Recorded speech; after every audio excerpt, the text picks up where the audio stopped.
현재 한국 입장에서의 인도네시아는 KF-21 분담금 미지급으로 눈살을 찌푸리게 됩니다.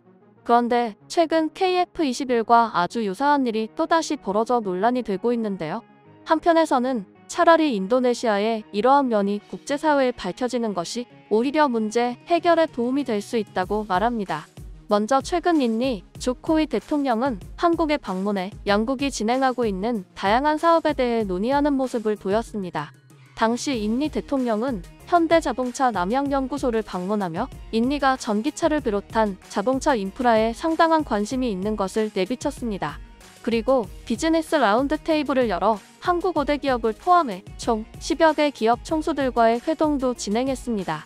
앞서 인니는 풍부한 니켈 보유량을 내세워 현대자동차가 인니를 동남아에서 전기차의 메카로 이끌어줄 것을 요구했죠. 실제 현대차는 올해 3월 인니에 공장을 준공했으며 아이오닉5를 생산해 일본 브랜드에 텃밭이던 인니에서 전기차 판매를 본격화했습니다. 그 결과 지난 5월 기준 인니에서 판매된 전기차의 98%가 현대차였습니다. 그런데 현재 인도네시아의 행보를 보면 한국뿐 아니라 미국을 비롯한 선진국들의 기업에도 자국의 발전을 위한 투자 요구를 하는 모습입니다. 조코이 대통령은 우리가 원하는 것은 배터리가 아니라 전기차라고 말하며 우리는 테슬라가 인도네시아에서 전기차를 만들기를 원한다. 거대한 전기차 생태계를 원한다고 했습니다. 그리고 포드, 현대차, 토요타, 스즈키에도 비슷한 기대를 하고 있다고 덧붙였습니다. 조코이 대통령은 원자재만 공급하는 나라 수준에 그치지 않겠다며 글로벌 전기차 공급망에서 인도네시아가 한 축이 되길 원한다고 거듭 강조했습니다. 그런데 이러한 조코이 대통령의 모습을 보면 뭔가 이상합니다. 인도네시아가 그렇게 전기차 공급국이 되고 싶으면 자국에서 자동차 업체를 만들던지 자신들이 기업들의 적극적인 투자를 벌여야 하는 것이 상식이죠. 그런데 인니는 기업들의 투자를 바라기만 하며 니켈을 비롯해 자신들이 가진 자원만을 가지고 갑질을 하려는 모습을 보이고 있습니다. 타국의 기업들은 이윤을 추구하기 위함이지 인니가 전기차 메카가 되기를 원한다고 해서 인니의 진출에 전기차를 생산할 의무는 없는 것입니다. 현대자동차도 일본차의 텃밭인 인구 부국 인니에서 전기차 점유율을 선점해 이윤을 창출하기 위해 공장을 짓는 것이지 인도네시아를 부흥시키려는 의도는 그 어디에도 없습니다. 한편 현재 일각에서 인니가 한국에 분담금을 내지 않는 이유로 인니 정부의 부패를 들었는데요. 실제 인니 정부는 조코이 대통령과 현재 국방부 장관인 프라보어로 세력이 양분되어 있습니다. 심지어 조코이 대통령의 사면임은 불가하며 프라보어 장관의 대선 출마가 가시화돼 인니 정부의 혼란은 가중되는 모습입니다. 그런데 KFX 사업을 주도한 프라보어 장관이 차기 대통령이 된다면 향후 분담금 지급이 더욱 어려운 것 아니냐는 주장이 국내에서 나오고 있습니다. 프라보어가 한국의 한 흥보를 되짚어보면 KF-21 분담금은 지급을 안 하고 라팔과 미국산 전투기들은 대거 수입하는 모습을 보였고 한국의 잠수함 3척을 수주했으면서 계약금조차 지급하지 않고 독일의 잠수함은 운용했으며 일본의 호위함 인수도 간을 봤습니다. 그러던 중 얼마 전 인도네시아의 한국 잠수함 문제의 갑질이 국내외 언론들에 의해 전해졌습니다. 그런데 인니의 모습을 두고 이번에는 미국에서 생각지 못한 반응을 보여 인니가 당황한 모습인데요. 먼저 작년 우리 기술로 만들고 인도네시아에서 조립한 잠수함 3번함이 인도네시아 정부에 정식 인도됐습니다. 당시 인도식에는 프라보어 장관도 참석했습니다. 그런데 대우조선해양은 인니와 잠수함 판매 계약을 맺은 뒤 약 900억 원의 부품을 선발주했으나 대금을 지급받지 못해 사실상 손실 처리가 된 것으로 밝혀졌습니다. 대우조선해양은 2019년 인도네시아 국방부와 1400톤급 잠수함 3척 총 1조 1620억 원대 사업 건조 계약을 체결했는데 계약금을 받기도 전에 주요 자재들을 선발주했는데요. 선발주한 자재는 2019년 7월 독일 지멘스사와 추진 전동기 3세트 구매 계약을 체결했고 이에 8월 성급금인 600만 유로를 지급했습니다. 이 추진 전동기는 올해 10월 국내로 납품될 예정인 것으로 알려졌습니다. 한편 이에 국내 언론들에서도 대우조선해양의 잘못도 있다며 비판의 목소리를 냈는데요. 하지만 대우조선해양 내부에서는 인니가 이미 인도받은 잠수함이었기에 이번 계약이 지금처럼 계약 파기 수준이 될 것이라는 생각을 하지 못한 것으로 전해졌습니다. 대우조선해양의 주장도 맞는 것이 보통 인도를 받은 이후에는 계약이 증발하는 경우는 그 어디에서도 찾아볼 수 없는 것이 사실입니다.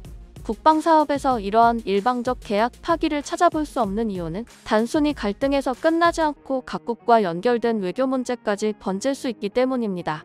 그리고 특히 인도네시아는 한국의 기술 협력 등으로 많은 협력을 하는 국가였기에 더욱 이러한 문제가 생길지는 생각지 못한 것입니다. 한편 현재 대우조선해양은 수주가 물거품이 될 가능성이 높긴 하지만 동시에 아직은 인도네시아가 계약 취소를 단행하지 않았기 때문에 기다리자는 의견도 있다고 합니다.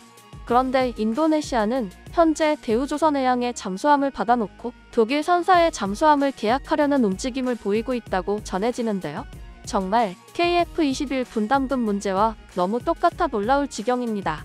그래도 국가 대 국가의 계약으로 이뤄지는 방위산업에서 어떻게 매번 이런 일이 일어나는지 도저히 이해할 수 없는 국면인데요.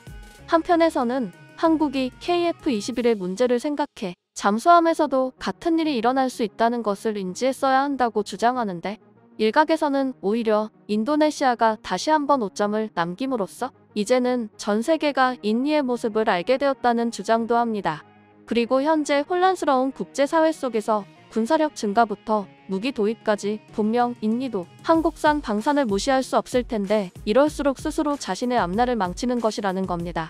그 예로 KF-21만 보더라도 나머지 분담금만 제때 지급했으면 가만히 앉아서 기술 전수와 시제기 도입까지 마쳤을 인도네시아는 현재 시제기는커녕 KF-21은 현재 폴란드와 영국을 비롯해 유럽국들로의 러브콜을 받고 있는 상황입니다. 그리고 같은 동남아 국가이며 한국 방산 시장에서의 우호국인 필리핀도 KF-21 사업에 관심을 보이고 있습니다. 심지어 필리핀은 한국의 잠수함에도 큰 관심을 가지고 있다고 합니다. 만약 그 어떤 다른 국가가 먼저 KF-21의 도입을 진행한다면 인니와의 공동개발은 자연스럽게 없어지며 인니는 그 어떠한 이점도 받지 못하게 됩니다. 그러던 중 인니가 이렇게까지 한국의 안 좋은 이미지를 나타내는 것에는 정치적인 문제가 작용한 것 아니냐는 주장이 나왔는데요. 특히 인니의 정치적 행보에 미국조차 불편한 기색을 보였다고 합니다. 먼저 8월 3일 미국 언론에 따르면 미국과 인도네시아 군대는 인도네시아의 수마트라 섬에서 연례합동 전투훈련을 시작했습니다. 이는 미국과 인니의 연례합동 군사훈련인 가로다 실드 훈련입니다. 이번 훈련은 미국과 중국이 인도네시아를 놓고 경쟁하는 상황에서 사상 최대 규모로 실시됐습니다. 현재 중국은 인도네시아에 대형 니켈 재련소를 건설하고 수도 자카르타에서 고속 열차 사업을 진행하는 등 작년까지 3년간 매년 5조 원 이상씩을 투자했습니다. 또한 중국은 얼마 뒤에 있을 G20 정상회담을 위해 의장국인 인도네시아를 우방국으로 만들기 위해 노력을 하는 모습인데요. 중국 왕이 부장은 중국은 G20의 단결을 위해 인도네시아가 객관적인 입장을 취하고 평등 주권 원칙에 대한 올바른 입장과 실천을 하겠다는 의지를 높이 평가하고 있다고 말했습니다. 한편 미국은 인니가 11월 발리에서 개최되는 G20 정상회담에서 시진핑 주석과 푸틴 대통령이 대면으로 참석할 것을 밝혀 불편한 기색을 내비쳤습니다. 아직 우크라이나 사태가 진행되고 있는데 미국과 연일 대립하는 두 국가를 초대하는 것에 대해 상당히 불쾌함을 드러낸 것이죠. 실제로 미국 내부에서는 인도네시아가 자원 부국이라는 사실을 믿고 강대국이 된 것처럼 행동한다며 반발이 거세다는데요. 러시아가 에너지를 무기화하는 것처럼 인니가 니켈, 파뮤 등을 무기화하며 자신이 강대국인 줄 착각한다는 것입니다. 그래서 푸틴 대통령, 시진핑 주석, 젤렌스키 대통령을 모두 G20에 초청하는 이해하기 어려운 행동을 하는 것이 아니냐는 주장인 것입니다.